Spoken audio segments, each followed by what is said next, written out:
Bonjour mesdames et messieurs, bienvenue dans ce flash d'information. Le président malien Ibrahim Boubacar Keïta est en visite pendant 48 heures à Abidjan. Il a échangé hier avec son homologue Alassane Ouattara sur des questions de coopération économique, mais aussi de collaboration et de lutte antiterroriste. Le président IBK a remercié le président Alassane Ouattara pour son soutien sans faille, soutien qui a permis de stopper l'avancée djihadiste dans son pays, le Mali. Vous l'entendrez dans le 13h.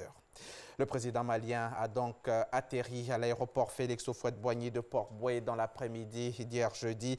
Il s'agit d'une visite officielle, une visite de travail et d'amitié. Ibrahim Boubacar Keïta a été accueilli par Alassane Ouattara, puis les deux chefs d'État ont eu droit aux honneurs militaires. Retour sur cet accueil avec notre reporter Abou Sanogo. C'est sa deuxième visite en terre ivoirienne depuis son accession à la tête de la République du Mali. Pour cette visite officielle, Ibrahim Boubacar Keïta est arrivé à Abidjan ce jeudi après-midi sous le coup de 15h30. Au bas de l'échelle de coupé pour l'accueillir, le président de la République de Côte d'Ivoire, Alassane Ouattara. Puis les deux chefs d'État iront s'incliner devant leurs drapeaux respectifs pour l'exécution des hymnes nationaux.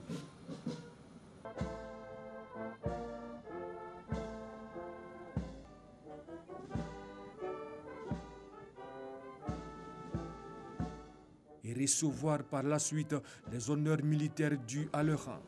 Honneur rendu par le drapeau de l'État et sa garde, 2 pelotons de l'école de gendarmerie d'Abidjan et 3 sections de la garde républicaine aux ordres du lieutenant-colonel Yeo Brahima. Après quoi, les deux chefs d'État sont allés à la rencontre de leurs ressortissants dans une grande ambiance. Pour l'occasion, la communauté malienne est sortie en grand nombre.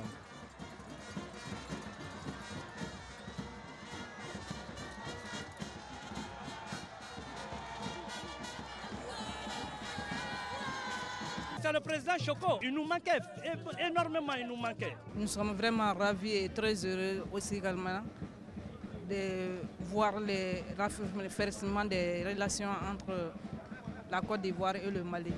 Nous sommes très ravis de l'accueil qui se prépare à ce niveau. Oui, on est très content. Pour nous dire que vraiment, on a remercié Alassane Ouattara, vraiment, il nous accueille bien, vraiment. C'est une fierté pour nous et pour toute la communauté malienne, et particulièrement les étudiants maliens qui vivent en Côte d'Ivoire. Nous avons une suite de doléances à faire au président quant à la situation des vies des étudiants maliens en Côte d'Ivoire. Pour les Maliens d'Abidjan, alors il n'a qu'à essayer de les recevoir. Ils vont évoquer leurs problèmes, les soucis qu'ils ont, alors il va essayer de voir ça. La Côte d'Ivoire et le Mali, deux pays voisins qui entretiennent des relations historiques et fraternelles. Relations matérialisées par la signature en 1962 d'un traité d'amitié, de coopération et d'assistance mutuelle et d'un accord portant création de la Grande Commission mixte ivoiro-malienne le 19 février 1977. Au plan diplomatique, c'est depuis 1967 que ces deux pays entretiennent des relations diplomatiques. Ibrahim Boubacar Keïta est en Côte d'Ivoire pour 48 heures. Quelques 150 soldats ivoiriens sont déployés en tant que casque bleu à Tombouctou depuis 1 an dans le cadre de la MINUSMA. Et la Côte d'Ivoire ambitionne de porter son contingent militaire dans la force de l'ONU au Mali à 600 soldats. C'est ce qu'a déclaré hier jeudi le ministre des Affaires étrangères, M. Marcel Amontano. L'actualité internationale dans ce flash. Au Kenya, le bilan est lourd suite à la rupture d'un barrage privé laissant se déverser des eaux boueuses. Il est situé dans la commune de Solai, près de la ville de Nakuru, à quelques 200 km environ au nord-est de Nairobi. Les services gouvernementaux font état d'au moins 47 morts. Les dégâts sont très lourds. D'après une estimation de la Croix-Rouge kenyane, quelques 500 familles ont été affectées par la catastrophe. En Catalogne, la situation politique semble se débloquer. Hier jeudi, le leader indépendantiste catalan Carles Puigdemont, actuellement en liberté sous contrôle judiciaire en Allemagne, a annoncé dans une vidéo qu'il renonçait à redevenir président de la région, puis a désigné son successeur, un nouveau venu en politique du nom de Quim Torra, qui est avocat, écrivain, éditeur et député de la Catalogne.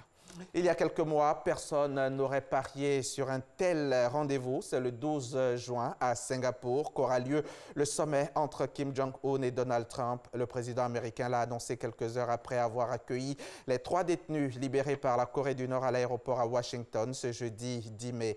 Singapour est une localisation neutre, suffisamment sûre et assez proche de Pyongyang pour que le dirigeant nord-coréen puisse s'y rendre avec son propre avion.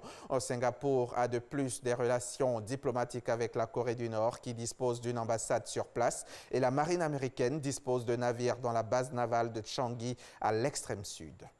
Fin de ce flash, on se retrouve tout à l'heure à 13h pour le point complet de l'actualité.